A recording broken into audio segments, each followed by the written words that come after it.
It's happened again. I've come across someone who says they're on the left-hand path, but at the same time desperately vies for acceptance from the status quo.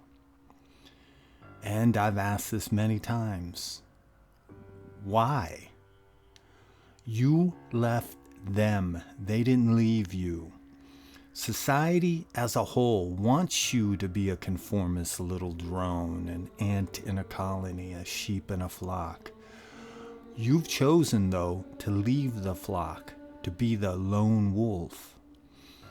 But when you return and scare a few sheep and the shepherd gets angry with you, chasing you away, you cry and ask, why won't they accept me? Example, I came across a post on a social networking site where an individual claims they ventured into a church with a wedding, funeral, or something going on. I forget what. And that person was decked out in their favorite quasi-satanic garb, t-shirt, pendants. And they got looks and comments from those present, and that really bothered them. What the fuck did they expect? There should be no complaints. Why do you care what they think, those you claim to despise?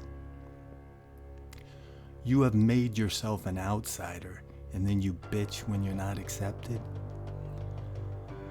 But I have to remember that many of you are still at the beginning, beating your chest while you experience that exaltation of your newfound liberation. I get it. But some of you have been at the starting gates for years, and you haven't moved. Remember, it's a path. It isn't a moving sidewalk. You want to get anything out of this, you got to start moving on your own down that heterodox road to enlightenment.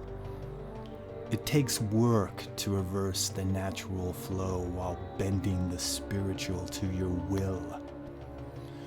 But if you're still playing by societal norms, then you're back on the right-hand path. I remember, though, when being an angry Satanist was a thing. People thought that defined what the path was all about. The more adversarial you were, the better, the more satanic you were. But that trend died out a few years ago because people woke up to the reality of how stupid it was, because it's easy to be a tough guy online. It's a bitch, though, to direct that toughness at yourself, discovering your faults and weaknesses. It's easier to project outward instead of you waking up to the reality of who you really are. But at the same time, with this philosophy, we don't want to go too far and dull that edge. We want to keep it taboo. Unfortunately, though, a form of Satanism has gone too far and has dulled its edge. It's safer and better for you, a diet version, if you will.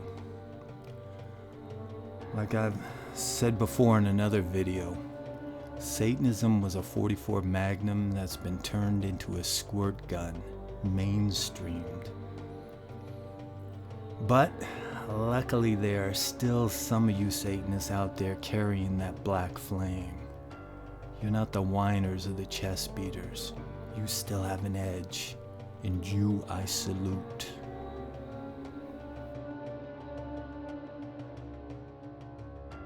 Now, if you're truly on the path, then live your life on your own terms and have no regard for the status quo.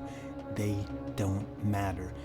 They don't matter because they can't join you as you venture into the abyss. Even if they could, they wouldn't want to. It's ugly down there. The left-hand path is evil in their eyes because it falls outside the established order, religious or otherwise. It is taboo because we need to break rules if we dare to unite the shadow. with the God within.